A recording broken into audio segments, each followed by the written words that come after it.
الحمد لله الحمد لله الذي علمنا ما لم نكن نعلم، والصلاة والسلام على رسوله الأكرم وعلى آله وأصحابه المحترم. أما بعد، قال الله سبحانه وتعالى: أعوذ بالله من الشيطان الرجيم، بسم الله الرحمن الرحيم. قل إن كنتم تحبون الله فاتبعوني يحببكم الله ويغفر لكم ذنوبكم والله غفور رحيم. صدق اللہ العظیم. الہی یہ التجا ہے، کرم تو اگر کرے، وہ بات دے زباں کو جو دل پر اثر کرے. عزیزان گرامی، دوستوں، بزرگوں، نوجوانوں، دنیا میں انسان اپنی زندگی جس اعتبار سے گزارتا چلا آ رہا ہے، اس اعتبار سے اس کو دنیا میں کسی ایک طاقت کے سہارے کی ضرورت ہوتی ہے. تنے تنہا جب یہ انسان اپنی زندگی میں ہوتا ہے تو اس کو خود اپنی کمزوری محسوس ہوتی ہے. دنیا کی طاقتوں سے اگر اس کا کوئی تعلق قائم ہو جائے، دنیا والوں سے اگر اس کا میل ملاپ ہو جائے، تو یہ دنیا میں اپنے آپ کو فخریہ پیش کرتا ہے. مثلا اگر کسی پولیس افسر سے کوئی تعلق قائم ہو جائے تو وہ بڑے فخر کے ساتھ لوگوں سے یوں عرض کرتا ہے کہ میرا فلاں سے تعلق ہے. اور اگر کسی دنیا کے لیڈر سے تعلق ہو جائے تو اس کے ساتھ تعلق کو اور اس کے ساتھ میل ملاپ کو وہ فخر محسوس کرتا ہے. لیکن میرے عزیز دوستوں، بزرگوں، اللہ تبارک و تعالی نے اپنے قرآن پاک میں مسلمانوں سے ایک اعلان کیا ہے اور مسلمانوں سے کھلے طور پر اس بات کی اجازت دی ہے کہ جو بھی تم میں سے مجھ سے اگر کوئی تعلق قائم کرنا چاہتا ہے، میرے ساتھ میری طاقت کو اپنے ساتھ ملانا چاہتا ہے، جو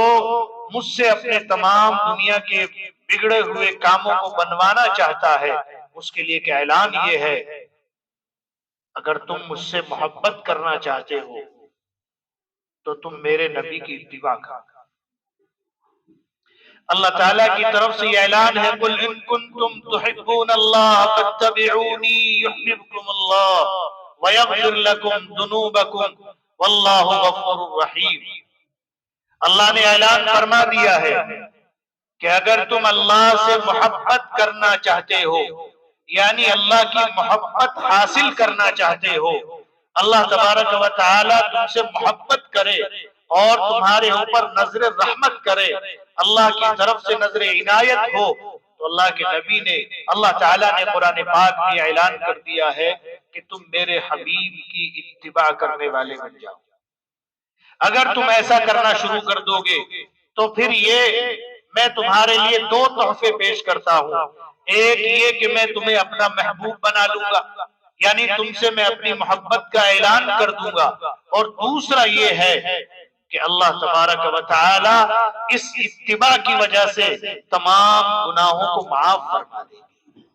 یہ دو اعلان قرآن میں اللہ نے فرمائے: یغفر لکم ذنوبکم واللہ غفور رحیم، کہ اللہ تمہارے گناہوں کو معاف فرما دے گی.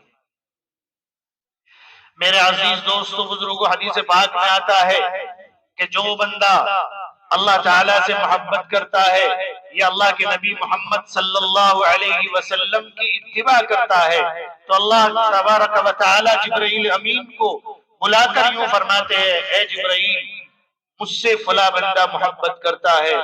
میں بھی اس سے محبت کرتا ہوں، لہذا تمہارے لیے میری طرف سے یہ پیغام ہے کہ تم دنیا میں جا کر یہ اعلان کرو کہ اس فلاں بندے سے تم محبت کرنے لگو. جبرائیل امین زمین پر آتے ہیں اور دنیا میں یہ اعلان کرتے ہیں کہ فلاں بندہ اللہ سے محبت کرتا ہے، اللہ اس بندے سے محبت کرتا ہے، لہذا اللہ کی طرف سے یہ اعلان ہے کہ تم سب بھی اس سے محبت کرو. اللہ تبارک و تعالی مخلوقات کے دل میں اس بندے کی طرف سے محبت ڈال دیتے ہیں. اس بندے کے دل میں اللہ کی محبت اور اس بندے کی محبت آپس میں بندوں کی اس طرف سے محبت بڑھنا شروع ہو جاتی ہے۔ اس کے برخلاف اگر کوئی اللہ کے نبی محمد صلی اللہ علیہ وسلم کے خلاف پروپیگنڈا کرتا ہے یا اتباع نہیں کرتا ہے تو اس کے برخلاف بھی اعلان ہوتا ہے۔ اللہ تبارک و تعالی جبرائیل امین کو بلا کر یوں کہتے ہیں، یہ فلاں بندہ میری نافرمانی کرتا ہے، تمہارے طریقے کے خلاف کرتا ہے، لہٰذا مجھے اس سے نفرت ہے، مجھے اس سے دشمنی ہے، اور میں تمہیں یہ کہتا ہوں کہ تم دنیا میں جا کر یہ اعلان کرو کہ لوگوں کے دلوں میں اس کی طرف سے بغض اور نفرت اور دشمنی بڑھ دی جائے۔ یہ اعلان ہوتا ہے دنیا میں۔ میرے دوستو بزرگوں، ایک بات سمجھنے کی ہے، اور وہ یہ ہے کہ یہ سارا مسئلہ اللہ کے رسول علیہ السلام کی اتباع کا ہے، اور اتباع کرنے کے لیے کسی پیسے کی ضرورت نہیں، اتباع کرنے کے لیے خوبصورتی کی ضرورت نہیں، اتباع کرنے کے لیے زیادہ علم کی ضرورت نہیں۔ اسی طرح اتباع کے لیے حضور اکرم صلی اللہ علیہ وسلم کی سنتوں پر عمل کے لیے دنیا کے کسی ڈگری کی ضرورت نہیں ہے، جیسے ہی اس کا علم ہو جائے اس کو عمل میں لایا جائے۔ اکثر عبادتیں ایسی ہیں، بلکہ ساری عبادتیں یوں کہہ لی جائے جو غریبوں کے لیے ہیں وہ بغیر پیسوں کی ہیں، مالداروں کے لیے زکوٰۃ ہے وہ مالدار کے لیے ہے، حج ہے وہ مالدار کے لیے ہے، اگر مال نہیں ہے تو مال کی عبادت نہیں ہے۔ اتباع کامل پر اللہ تعالیٰ نے اعلان فرمایا ہے، اور اس کا مدار کسی صورت پر نہیں ہے، کسی دنیا کے تعلق کی بنیاد پر نہیں ہے، بلکہ اس کا مدار ہے دل کے تعلق کی بنیاد پر۔ جس کا تعلق اللہ تبارک و تعالی سے دل کی بنیاد پر مضبوط اور قائم ہے، جو اللہ کے رسول علیہ السلام کی محبت میں اپنے آپ کو اتنا زیادہ لگائے ہوئے ہے کہ وہ دنیا کے کسی بھی تقاضے کے سامنے حضور اکرم صلی اللہ علیہ وسلم کی محبت کو آگے رکھتا ہے اور اس کو پورا کرنے کی کوشش کرتا ہے۔ اللہ تعالیٰ ایسے لوگوں کے لیے اعلان کر رہے ہیں کہ ہم نے ان سے ہم نے ان کو رضامندی کا پیغام سنا دیا ہے۔ تاریخ کے اندر دو واقعے ملتے ہیں، ایک حضرت سعد بن اسود رضی اللہ عنہ کا، سعد اسود رضی اللہ عنہ کا،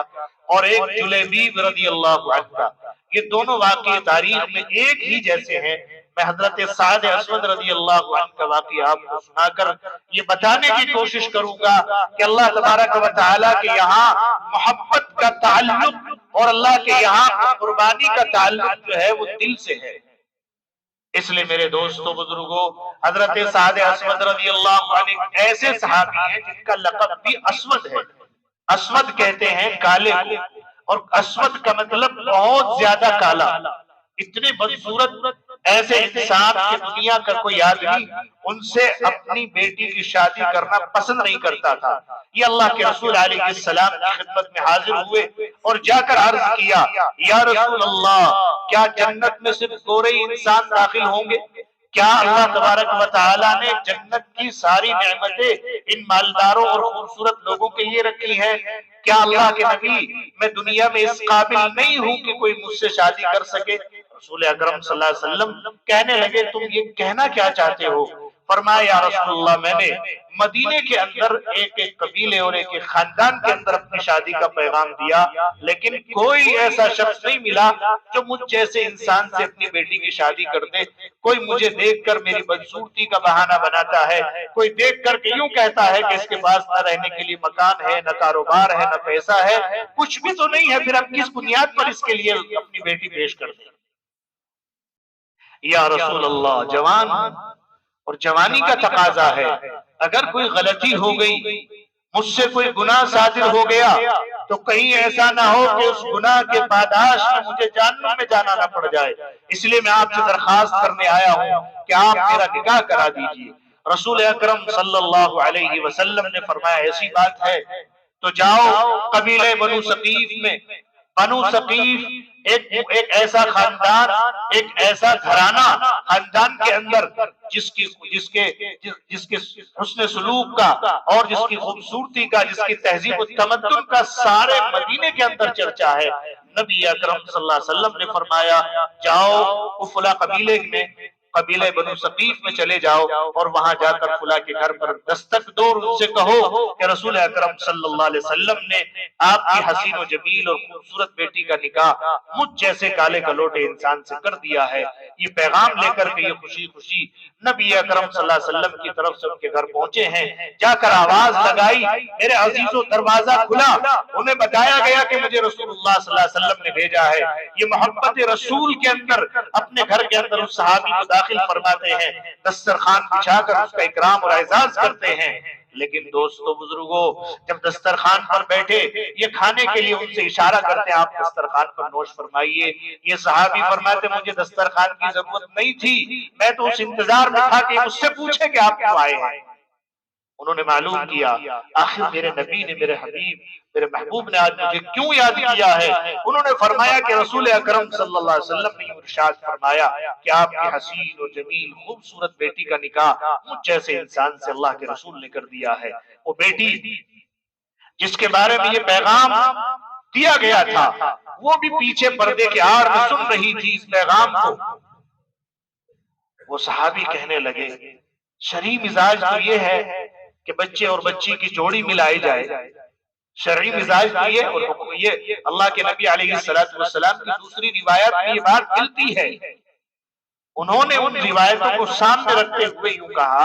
کہ میں اللہ کے رسول علیہ السلام کی خدمت میں جا کر ان سے مشورہ کر لوں گا اور میں آپ کو بتا دیتا ہوں،